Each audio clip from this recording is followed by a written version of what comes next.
Notre rôle maintenant, c'est détecter notre lumière et en profiter au maximum. Et quand on a un plaisir ou un désir, la porte s'ouvre encore plus grande. Vous comprenez, c'est quoi la lumière? Lumière, amour. C'est pas important qui tu es, où tu es, comment tu es. Dieu t'aime.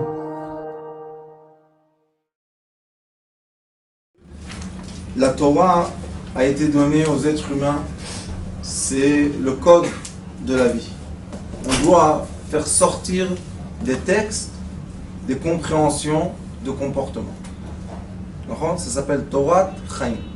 Si on a compris le texte, on a pris dans chaque semaine un certain comportement.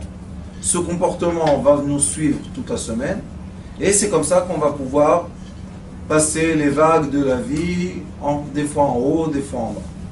Et une des études qu'on a de cette paracha et de la paracha d'avant, c'est que Bilham, les ministres de Balak viennent le voir, et Bilham leur dit: dormez ici ce soir, et la nuit, je vais poser la question à Dieu. Et je vais lui dire, est-ce qu'il me permet de venir avec vous, ou il ne me permet pas? Et il est écrit comme ça. Vayomer Elohim el Bilham. Dieu a dit à Bilham, Lotilech, ne va pas, Imahem, ne va pas avec eux. Et il lui dit encore une chose, Lotaor et Ta'am, tu ne vas pas maudire le peuple. Pourquoi? Parce que Baruchou, le peuple est béni. Et tu ne peux pas maudire celui qui est béni. Alors on a deux messages ici, qui sont un peu contradictoires. Pourquoi tu me dis que je ne peux pas maudire? Ça veut dire que je vais être là-bas. On ne dit pas à quelqu'un, tu ne vas pas acheter aux prises uniques, ne va pas aux prises uniques. Si je ne veux pas acheter, c'est que je n'ai pas été aux prises uniques. Et la deuxième chose, c'est que Dieu lui dit, Lotilech, tu ne vas pas aller. C'est pas qu'on a ici un remez. Peut-être, on peut comprendre. Non, Lotilech, c'est tout, tu ne vas pas aller. Et après, il se lève le matin,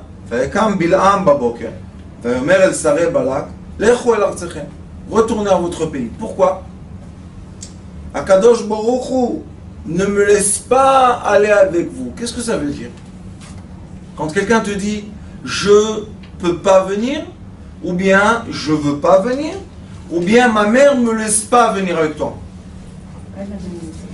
Quand je dis ma mère me laisse pas venir avec vous, ça veut dire que moi je veux, mais elle veut pas. Bilham dit, moi je serais très content d'être avec Balak et pour une fois couper la tête de Moshe Rabbeinu qui était son élève en Égypte. Il était l'élève de qui? Écoutez bien, il faut savoir l'histoire pour comprendre la Torah. Moshe Rabbeinu, avant sa naissance, il y avait 3 conseillers de Pharaon qui lui ont dit, l'étoile de Yaakov s'est réallumée dans le ciel, Bezrat Hashem pour nous bientôt, c'est l'étoile de Mashiach, et il y a chez le peuple juif une Neshama qui vient de naître, et cette Neshama-là, elle va te faire tomber de ton trône. Alors il leur a dit, c'est bien, montrez-moi l'étoile, ils l'ont montré. Il leur a dit, qu'est-ce que je dois faire?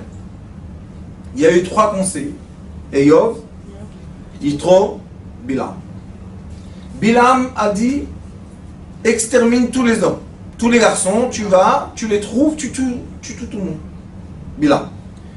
Yitro a dit, c'est un peuple béni, ne touche pas. Et Eyov, il ne savait pas où se mettre, il n'a rien dit. Il s'est sauvé, non? Il n'a rien dit, il s'est... Qu'est-ce qu'il a fait à Kadosh Baruch Hu? Il lui a dit, quand toi, tu n'as pas pris de position pour mes enfants, c'est pire que de prendre position. Il n'a rien dit. Parce que quand des fois, on a dans la vie des problèmes, eh ben, il faut savoir se mettre aux côtés de ceux qui ont raison. On ne peut pas dire, ah, tu vas lui faire un problème. Ah, moi, je ne me mets pas. Hein. Ah, non, je me suis.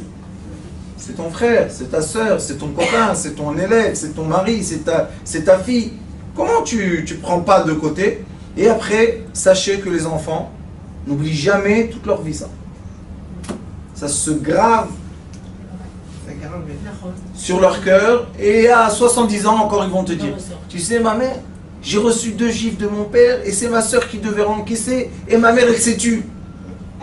Qu'est-ce qu'il y a? C'était à 12 ans, tu as 70, ça va, oublie. Les émotions n'ont pas d'âge, n'oubliez jamais ça.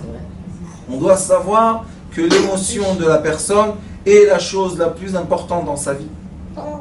Et il faut faire attention, chacun a la possibilité qu'il a de ne pas faire du mal aux autres dans les émotions. Des fois dans la vie, quand on est encore dans le monde de l'action, ça s'appelle Olam Asiya, c'est le monde de l'obscurité. Des fois dans la vie, on est obligé de prendre côté, position. Et on sait que si je me positionne du côté, par exemple, de ma mère, je vais encaisser les gifles, mais je m'en fous. Ça, c'est quand j'aime totalement. L'amour total dit, j'aime la personne pour le bien et pour le mal. Pas j'aime la personne quand on reçoit les glaces, on est les enfants chouchous de la maman, et quand on doit faire la vaisselle, hop, tout le monde va dormir. Ça, c'est pas l'amour. L'amour, c'est je t'aime entièrement. Il faut faire la vaisselle, je fais la vaisselle. Et quand on peut avoir ensemble Euro Disney, eh ben on est à Euro Disney ensemble, vous comprenez? Et Bilam voulait la gloire de Balak. Pourquoi? Écoutez bien ce qui s'est passé. Moshe Rabbeinu s'est sauvé d'Égypte. Qui, 17 ans, a élevé Moshe Rabbeinu, vous savez? Bilam. C'était le professeur de quoi? De l'école de l'idolâtrie et de la sorcellerie. Dit le Zohar HaKadosh. Ben Parashat Yitro. Il dit que si Moshe Rabbeinu serait dans le camp d'Israël pendant qu'ils ont fait le veau d'or, question $1 million. Qui a fait le veau d'or? Les 2 fils de Bilam. Les 2 fils de Bilam étaient des sorciers qui ont vu la force de Moshe Rabbeinu et ils ont dit nous aussi on veut être avec Akadosh Baruch Hu. Alors maintenant on a une situation complexe. Pourquoi? On a le maître devant l'élève qui est une relation pas facile quand l'élève dépasse le maître. Il faut être un maître, un vrai, pour accepter que l'élève est ça. Et la deuxième chose est que Moshe Rabbeinu a volé les enfants de Bilam. Ils ont quitté le camp d'Égypte et ils sont partis être hébreux. Maintenant Bilam est devant ce monstre qui s'appelle Moshe Rabbeinu et il veut venger 2 choses. La première, tu m'as trahi, tu étais mon élève. Et maintenant tu sais tout ce que je sais et tu me gagnes. La deuxième chose, tu as converti mes enfants. On a ça beaucoup dans les familles, qu'un rabbin est venu, il a volé l'esprit des enfants. Tout d'un coup, ils sont devenus religieux, mais Kabel et Avicha Veitimecha, ça c'est pas écrit chez eux dans la Torah. Et une fois, j'ai dit à quelqu'un, tout ce que tu as fait à tes parents, attends. Pourquoi? Parce que Akadosh Baruch Hu est juste. Tu vas recevoir, alors sois gentil avec tes parents. Si tu vas là-bas, tu veux pas manger, bois. Mets dans l'assiette. Mange pas. Mais pas semblant. Sois ensemble. Et c'est tout. Et si tu as des problèmes, c'est tes problèmes. Pourquoi tu les envoies sur les autres? Alors ici on voit que Bil'am a reçu un ordre très précis d'Akadosh Baruch Hu qui dit ne va pas. Après, il est écrit va Yosef. C'est pas pour rien qu'il est écrit Yosef. Ah, bah. Va Yosef, c'est exactement les lettres, parce qu'il n'y a pas un vav. C'est vav yud samer pe. Si on met le vav entre le yud et le samer, on a Yosef. Va Yosef, puisque vous savez pourquoi c'est écrit comme ça? Parce que qu'est-ce qui protégeait les enfants d'Israël? Vous savez, dans le désert? Les os de Yosef. Ah oui, Les os de Yosef. Moshe Rabbeinu allait avec eux dans le désert. Et qu'est-ce qu'il a fait Balak? Il a dit, ah, Yosef, allez chaud. Hein, comment il s'appelle Yosef? Le taureau. À la fin, ils ont Od Balak, Shaloach Sarim Rabim Venichbadim Miele. Il a envoyé encore une fois chez Bilam. Vayavo el Bilam, ils lui ont dit, Balak nous a dit, comme ça et comme ça, je vais te donner du kavod, mais tu dois maudire. Qu'est-ce qu'il leur répond, Bilam? Si tu as reçu déjà la réponse d'Akadosh Baruch Hu, que non, pourquoi tu dis, dormez cette nuit, je repose la question. Ça veut dire que tu es sûr de toi ou pas sûr de toi? Pas sûr. Il n'est pas sûr. Retenez la réponse. Maintenant, regardez la réponse d'Akadosh Baruch Hu. Vayavo Elokim el Bilam laila. Dieu est venu chez Bilam la nuit. Vayomer lo, im likro lecha bao anashim. Si ces gens-là sont venus t'appeler, koum, lechitam. Va avec eux. Le contraire. Lechitam, va avec eux. Lechitam, lech. Et qu'est-ce qu'il lui dit encore? Ve'et adavar asher adaber elecha. Ce que je vais parler avec toi, Oto ta'ase, fais ce que je te dis là-bas. Question. Qu'est-ce qui s'est passé maintenant avec Bilam? Bilam a été demandé à maudire le peuple d'Israël. Et le peuple d'Israël, Akadosh Baruch Hu, une fois lui dit ne va pas, et la deuxième fois il lui dit va. Dites-moi quel est le problème que a Bilam maintenant? Un vrai. Je ne rigole pas du tout. Bilam. Allez plus profondément. C'est plus qu'un dilemme. Celui qui lui a dit non, maintenant lui a dit oui. Moshe Rabbeinu dans la paracha d'avant, la semaine dernière, qu'est-ce qu'il a eu? Akadosh Baruch Hu lui a dit parle à la pierre, le rocher pour l'eau, et lui il a frappé. Qu'est-ce qu'il lui dit à Akadosh Baruch Hu tout de suite? Tu seras puni, tu ne rentres pas dans la terre d'Israël. Après, on a un parachat de Vaetranan, qu'il supplie à Akadosh Baruch Hu, Vaetranan tfilot, il le supplie, Vaetranan de prière. Pourquoi? Akadosh Baruch Hu t'a dit tu ne rentres pas, et tu as enterré ton frère, que lui aussi ne rentre pas. Pourquoi tu pries? Bilham et Moshe ont exactement le même problème. Quel est le problème? Le reflet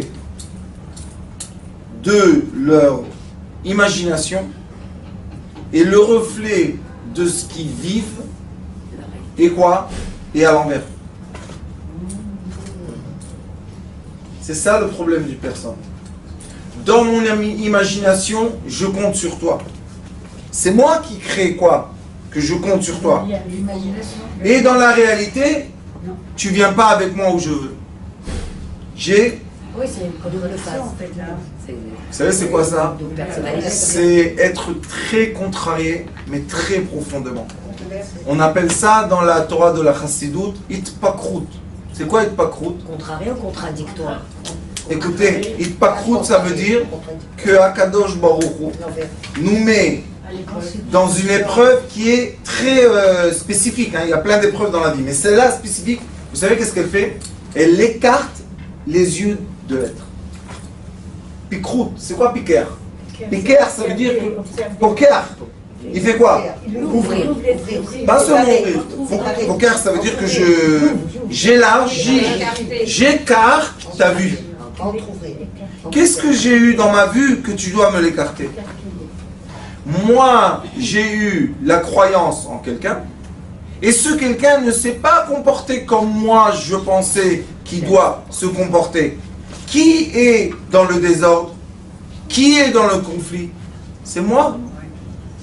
C'est pas lui.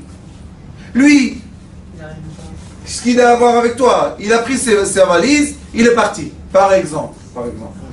Il y a des enfants, malheureusement, le père et la maman se séparent. L'enfant, qu'est-ce qu'il veut dans son corps, son cœur? Papa et maman, l'enfant. Alors il se dit, mon père, c'est un héros. Jamais il nous quittera. Histoire, il voit les films, il voit les trucs, il se fait une image. Mais le père, en vérité, Qu'est-ce qu'il doit faire pour sauver sa vie? Il doit partir. Pour toi. Pourquoi? Parce que s'il reste, il souffre. Mais maintenant l'enfant, imagine quoi? Mon père nous a quittés. C'est déstabilisé. C'est de la faute de la mère. Pourquoi vous pouvez mettre les gens fautifs? Moi je juge quelqu'un. Je veux juste vous expliquer comment Akadosh Baruch Hu écarte la vision de l'être. C'est très important ce qui est écrit ici. Dieu lui a parlé 2 fois 2 choses à l'envers. C'est très très dur de vivre ça. Vous savez, il y a des jeunes couples. Maintenant, je m'occupe de quelqu'un qui s'est presque suicidé. Il a coupé les veines. Un religieux, parce que sa copine l'a laissé. Je les ai remis ensemble, tout va bien. Mais il a quand même coupé les veines. Qu'est-ce qu'il y a? Vous savez qu'est-ce qu'elle a fait? Elle l'a embrassé sur la bouche et elle lui a dit adieu. Qu'est-ce qu'il comprend? Elle m'aime ou elle m'aime pas? Si elle m'a embrassé sur la bouche, elle m'aime. Mais si elle m'a dit adieu, si elle veut plus de moi, qu'est-ce qu'elle a fait? Elle a fait rentrer dans le doute. Maintenant, les questions-réponses. Bilam aussi, la même chose. Qu'est-ce qu'il a eu? Pourquoi il s'est énervé avec sa grue? Pourquoi il s'est énervé avec elle? Parce qu'il était énervé. Il partait. Qu'est-ce qu'il a dit Dieu? Va, koum lech. Abraham, qu'est-ce qu'il a dit à Kadosh Baruch Hu? Koum lech. Il a dit lech. Alors qu'est-ce qu'il doit faire? Il monte sur la grue le matin et il s'en va. Pourquoi la grue? Bilam. Mais de l'autre côté, Dieu lui a dit koum lech. C'est quoi la grue? La grue. Pas une grue, attends, comment on dit attends? La neige. Une anaïs. La femme C'est quoi une grue? C'est un oiseau aussi qui ressemble à un oiseau. Ou alors on se rappelle. Non, une ânesse. C'est pas grave. Mon français devient de plus en plus bien à l'instant. De Ketzo, l'ânesse. Et il s'est énervé. Et lui dit, mais toute ta vie tu es avec moi. Pourquoi tu me frappes? Il a dit, si j'aurais une épée, je t'aurais égorgé la tête. Regardez ce que fait Bilam. Comme il est rentré dans le doute, et c'est un doute très lourd, je t'aime, dégage, vous connaissez? Je t'aime beaucoup, et une gifle qu'elle reçoit la femme dans le visage, c'est un amour un peu italien. C'est la violence. Et ça emmène la personne, chas v'shalom, à la folie. Pourquoi? Parce qu'elle est dans le doute. Mais c'est un doute insupportable. C'est pas n'importe qui a parlé avec Bilam. Dieu parle avec lui. On va, chas shalom, à l'hôpital et on veut donner notre espoir dans les mains de quelqu'un. Le docteur il sort, il dit je suis désolé mais il n'y a rien à faire. Les gens courent dans tout le monde pour faire quoi? Quelqu'un qui nous donne un peu d'espoir. Pourquoi vous savez? Parce que leur volonté est que la personne reste avec nous. Mais la réalité est que la personne ne restera pas avec nous. Une fois, j'ai une histoire, peut-être ma mère la première fois, elle entend ça, mais excuse-moi. La veille du mariage d'une de mes filles, il y a une dame qui est tombée dans le coma, une soldate, elle était enceinte. 5e mois. Maintenant, elle a eu une fente dans le cerveau, on ne peut pas aller en arrière. C'est physique, c'est séparé. Et c'est fini, il fallait l'enlever des machines. Ils m'ont appelé vite, le rave de l'unité et le rave, je ne veux pas parler, ils m'ont appelé vite, viens, qu'est-ce qu'il y a? Ils me disent, c'est toi qui vas trancher. Maintenant on a un problème. J'ai la jeune fille avec un bébé, le père, la mère, la belle-mère, le beau-père, le petit, elle avait un enfant de 5 ans, et le mari. Bon. Tout le chemin, je cherche mon rave, j'arrive pas à le joindre. J'ai dit à Kadosh Baruch Hu, j'ai pleuré, j'ai dit, donne-moi les mots, c'est insupportable. Et ils me disent, attends, le fils, le mari, revient du sud, et il était chez un rave toute la nuit, il a fait un tikkun. Et le rave lui a presque juré qu'elle va revivre par un S. Maintenant, regardez ce qui se passe. L'enfant qui est sûr de lui parce qu'il a reçu, malheureusement, des fois, on donne de l'espoir à des gens sans comprendre ce qu'on dit, pour beaucoup d'argent. Écoutez-moi, l'argent, moi, avec cet argent, on ne peut plus racheter l'âme de cet enfant qu'on a détruit. Quelle était la destruction? Le grand rabbin m'a presque juré. Est-ce qu'il a vraiment juré? Non. Mais est-ce que lui, il a imaginé que lui? Oui. Maintenant, il est venu et il entend une petite poussière qui lui dit, mon fils, c'est fini. Et il devait signer, parce qu'elle, elle a signé un papier qu'elle donne ses membres. Elle était dans l'armée de la médecine, elle avait foi, elle a signé. Bon, on ne rentre pas dans ce discours. Et je lui ai dit, l'avocat lui a dit, tu dois signer qu'on peut éteindre les machines. Vous ne pouvez pas. Vous savez c'est quoi? C'est une épreuve que la tête explose. Pourquoi sa tête explose? Tu es devant le docteur te dit c'est la fin, ça suffit. Quel est... L'autre il m'a dit le contraire. Maintenant qui est plus fort? Le docteur ou le rav?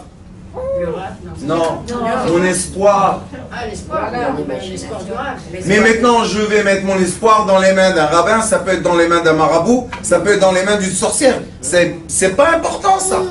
Ça, c'est, chas v'shalom, utiliser la faiblesse de la personne qui est devant nous. Fou. Tous ceux qui m'entendent et qui interdit d'utiliser la faiblesse sentimentale d'une personne. C'est interdit. Dans la Torah, ça s'appelle Ona'at Dvarim. C'est comme si que je vole ta conscience. C'est très dangereux et c'est interdit. Et le jeune homme, on est assis un devant l'autre, le père de la fille sait qu'en héritage, ils ont dans leur famille ça, que leur cerveau, à un âge très jeune, se coupe en deux. Son frère, au père, a eu ça. Maintenant, le père regrette qu'il n'a pas donné au moins les membres de l'enfant.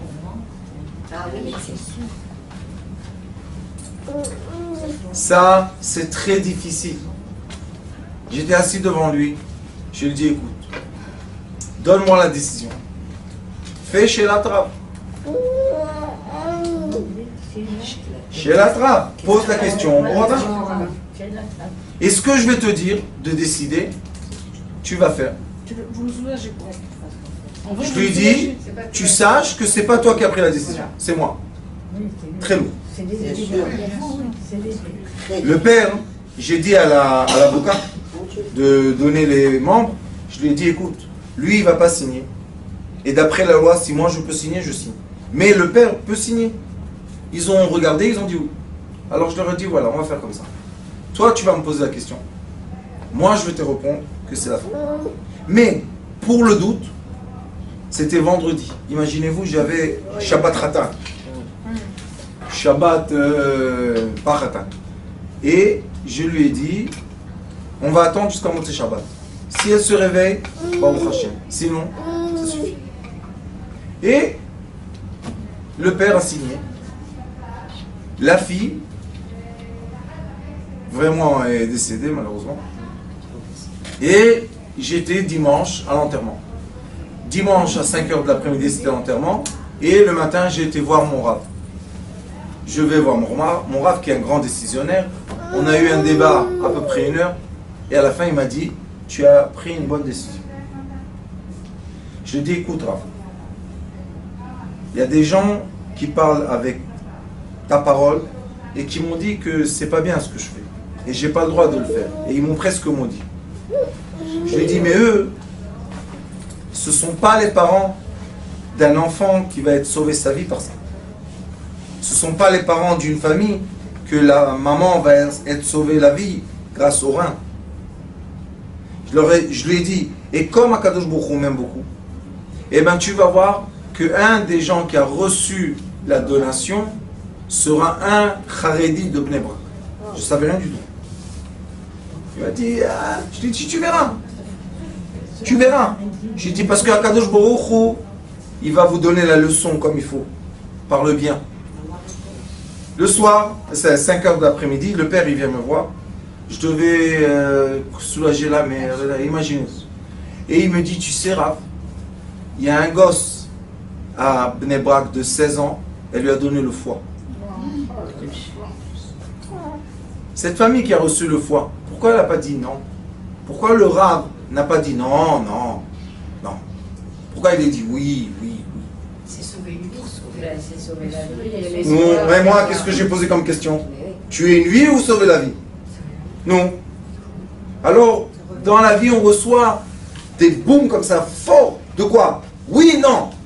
Qu'est-ce qui se passe? Sachez une chose. Et maintenant, je vais vous dire le secret. C'est nous qui rencontrons notre miroir de vie. Quand on est dans cet état de recevoir deux réponses contradictoires, c'est un miroir. Si j'aurais mis ici un miroir et je mets le verre devant le miroir, maintenant qu'est-ce que vous allez voir? Le plein ou le vide? Le plein, ici.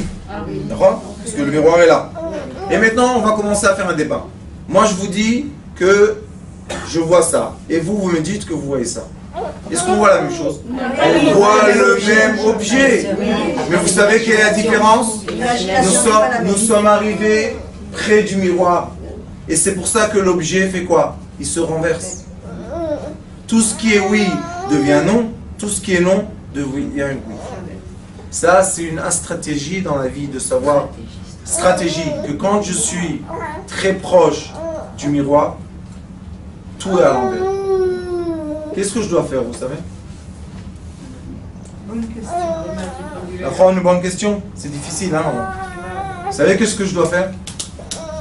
Je dois envoyer un point dans le futur et me concentrer au-delà du miroir.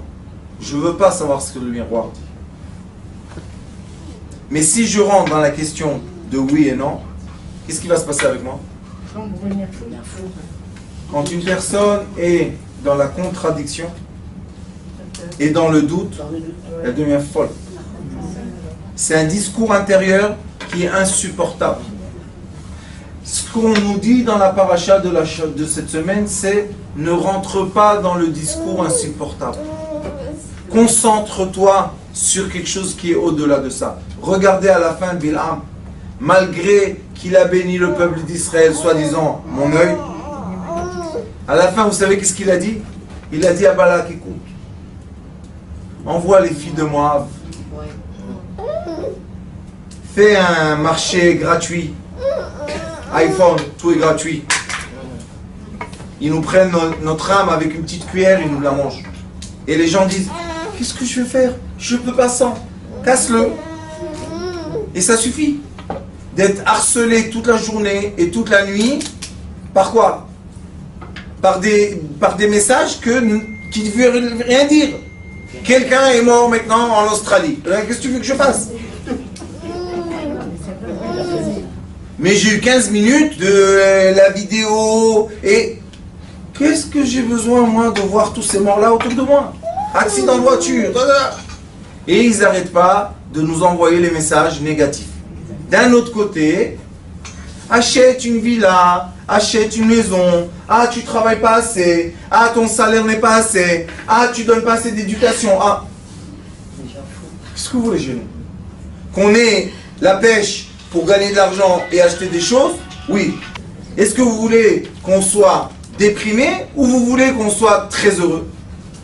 Et en Israël, comme en Amérique, ils ont une tactique de nous rendre tous esclaves, malheureusement. Les emprunts. Vous avez vu? Dans la rue, prends 70 000, prends 100 000, prends 150. C'est... Ah, on dirait que c'est gratuit. Qu'est-ce qu'il t'a dit, mon frère? Je te rappelle, maman. Pas 1000 shekels virtuels dans la poche, 10 shekels, mais à toi. Avec les 10 shekels à toi, tu peux acheter le pain. Mais il est à toi. Les 1000 shekels virtuels, tu achètes des habits au crédit. Tu achètes le manger au crédit. À la fin, tu n'as pas de quoi payer le crédit. Tu vas... En Israël, ça va vite. Hein. Ils vont les avocats, ta. Tu as eu 1000 shekels de dette, après 300, 150 000. Où ils sont venus ceux-là, au la poêle? 2000 shekels, 150 000. Ribit Ksutsa, ça c'est la mafia.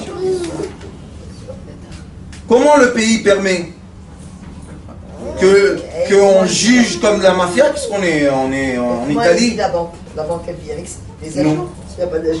Tu sais, la banque elle est très contente que tu ne payes pas. Hein. Ils préfèrent. Ils disent, ah c'est bien, 3000, on va faire 300 000. Qu'est-ce qu'il y a de mal?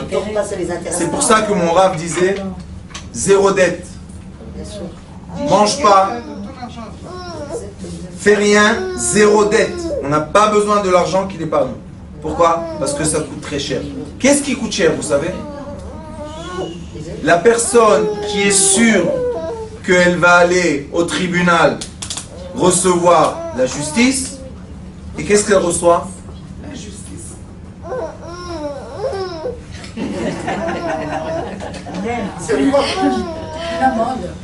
Elle reçoit 100 000 shekels au lieu de 1000 shekels en 3 ans. C'est bien, hein? C'est une bonne affaire, on doit travailler au Tsar à poil. Rabbani, en Israël, on doit à la mairie 2000 shekels. Après un an, 150. Qu'est-ce qu'il y a de mal? Je mens, moi? Je ne mens pas. Il faut payer. Pourquoi quand on va là-bas, on reçoit un boum dans la tête? Quel est le problème qu'on reçoit? On se dit, c'est la justice ici, oui. On tape à la porte. Vous savez c'est combien en Eretz Israël aujourd'hui? La ribit, c'est les intérêts. Quand le Banque d'Israël vend l'argent, il vend l'argent aux banques, vous savez pour combien de pourcentage? 1% et demi. Il n'y a pas d'inflation en Israël. Il n'y a pas d'inflation. Alors, l'argent est stable. S'il y a l'inflation, il y a les intérêts. Mais quand il n'y a pas, il n'y a pas. Et pourquoi ils nous vendent 14%, 30%, et 14 plus 30, plus 20, plus 50? Qu'est-ce que c'est ça? Alors d'un côté, regardez, d'un côté, on va recevoir toute la journée, l'autre a été tué, l'autre a été poignardé, Les gens qui sont en France sont sûrs qu'ici en Israël, tu marches dans la rue, un coup sur deux et quelqu'un meurt. Qu'est-ce que c'est ce balagan? Et la Tikchoret, le roi du monde. Après, ils nous disent, prenez les emprunts, parce qu'on est dans une dépression, en Israël, tout le monde manque de vitamine D. On est dans la dépression tous, tout le temps. Et après, ils te disent, achète, compense-toi, achète. Mais rien ne t'appartient. Sauf quoi? La dépression. Ça, c'est toi qui te l'es fait toute seule. Pourquoi tu rentres dans la dépression? T'es pas obligé. iPhone, tu peux fermer, il y a un petit bouton rouge là. Ça, alors. La télévision, il y a un bouton, je vous dis, des écrans en bas. Si vous n'avez pas connu le bouton, il est en bas. On fait un petit truc comme ça. Aucun effort, ils disparaissent. Les démons, les films qui vont vous faire toute la nuit, réveiller, ça. Oui, et le matin, la personne doit aller au travail. Vous imaginez un peu comment elle va au travail? Comme ça, elle va au travail. Mais quand elle va au travail, dans le chemin au travail, elle voit les grandes affiches. Vous savez, ça coûte cher les affiches. Ça fait déjà, moi je suis, ça fait déjà 2 ans, ça a commencé avec 50 000, maintenant c'est arrivé à 70 000. Lisez en bas, il y a 90 000, sans garant, sans rien du tout. Tiens, cadeau, qu'est-ce qu'il nous donne? La mort. Parce qu'il faut rembourser l'argent que tu as gaspillé. Mais d'où tu vas rembourser? Tu es déjà au découvert. Ah, maintenant, c'est les bonnes affaires. Il nous devait 90 000. Il nous a pas payé, je sais pas quoi. Maintenant, il va nous devoir un demi-million. C'est une bonne affaire ou pas? Et alors, pourquoi ils arrêtent les gens du chouk noir en Israël? Pourquoi ils arrêtent? Ils prennent pas comme vous. Mais eux, ils prennent la vie. Et eux, ils prennent pas la vie. Oui, mais ils prennent la vie aussi. Il y en a un qui meurt avec un accident de moto, l'autre il meurt avec un infarctus du cœur. Il est parti, celui-là est parti, celui-là est parti. Qu'est-ce qu'il y a? Suicide des gens. Pourquoi? À cause de nous. Et c'est pour ça que vous savez que comme j'aime beaucoup les gens, et j'ai compris que, ça y est, les gens ils sont en train d'avoir des vertiges dans la rue. Ils n'ont pas honte, vous savez, ce qui s'est passé à Nice. Paix à l'âme des gens qui sont partis là-bas. Vous savez qu'est-ce qu'ils ont fait? Ils sont complètement fous. Ils ont montré, on dirait que les enfants n'ont pas d'iPhone, ils n'ont pas d'accès. Ils ont montré les vidéos des caméras des hôtels là-bas. Vous montrez à des enfants de 10 ans, de 9 ans, où est la censure?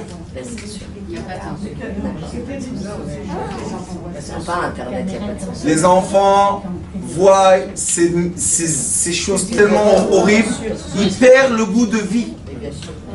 Ils ne peuvent pas manger, ils rentrent. Ils perdent aussi leur sensibilité. Vous savez c'est quoi ça? Dévalorisation de l'être humain. Perdre quoi? La valeur de vivre. Être dégoûté de l'existence. C'est ça, c'est la raison qu'ils font ça. Pour que nous, après, on marche dans la rue, on se dit... alors on va se compenser comment? Une nouvelle voiture en crédit. Et ils te disent, nouvelle voiture, 800 shekels. La personne, elle est abrutie comme ça, elle a vu la mort de l'autre. Il dit, allez, je vais faire un cadeau à ma femme. Ça fait rien, 800 shekels par mois, ça fait rien. Il faut vivre. Oui, 800 shekels, et 400 shekels, et 100 shekels, et 500 shekels, et 5000 shekels, et 10 000 shekels. À la fin du mois, tu prends le salaire, tout va dans les dettes. Vous savez combien de familles il y a comme ça? Ils prennent le salaire, l'homme et la femme, ils emmènent ensemble, disons, 15 000 shekels, ils n'ont pas commencé le mois. Pourquoi? J'ai fait ça en crédit, et l'autre je l'ai pris en deuxième crédit, et l'autre j'ai reçu juste un prêt.